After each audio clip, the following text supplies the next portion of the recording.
जैसे एक जमींदारी पहले चलती थी तो बड़ा अत्याचार करते थे गरीबों के ऊपर जमींदार लोग। तो एक गरीब केवट था, तो उसने कुछ रुपए अपनी बेटी के ब्याह के ले लिए थे। तो साल 2 साल में मेहनत करके पैसा एकत्रित किया और जमींदार को दे दिया जाके, अपनी खेती से कमा के। जमींदार ने वो रुपया लिया और फाइल से नाम नहीं काटा, कर्जा का जो हिसाब था वो काटा नहीं। 2-4 महीने बाद उसके आदमी गए और कहा जमींदार साहब ने बुलाया है। तो जमींदार ने कहा कर्जा दीजिए। तो उनका साहब हम तो दे गए थे आपको। अरे बोले व्यर्थ की बात करते हो, हमारी कॉपी में वैसे लिखा अभी कटा नहीं। बोले अब ना काटो तो आपकी बात, वैसे तो हम दे गए थे। अब वो जमींदार अपने हाथ में तो जमींदार ने रिपोर्ट कर दी और वो मुकदमा पहुंचा। जमींदार ने रजिस्टर पेश किया पूरा। अब वो गरीब आदमी, उसने कहा साहब हमने दे दिया है। तो बोले गवाही? तो उनका रघुनाथ जी अर्थात भगवान राम।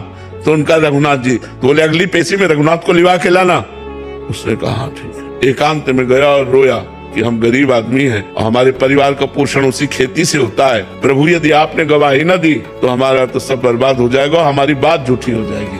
आप कहाँ नहीं हो? जिस समय वो पैसा दिया था उस समय आप थे, क्योंकि आप सर्वत्र हैं तो आप उस जगह भी थे, इसलिए आपको गवाही देनी पड़ेगी। पहुंचा, उनका अपनी गवाही पेश करो। तो उनका बुला, उसका नाम रघुनाथ है। रघुनाथ हाजिर हो। लाठी टेकते हुए आए और जमींदार से कहा 100 का नोट हुआ, 200 का नोट हुआ, इतने सोने के सिक्का उस जगह तुम्हारे रखे, वो इसी के तो दिए हुए हैं, हमने देखा। उसको होश उड़ गए कि ये तो बिल्कुल। और अब जमींदार की भगवान के सामने हिम्मत नहीं, जब आंख में आंख डाल के बात की ना तो उसकी हिम्मत। बोले हाँ।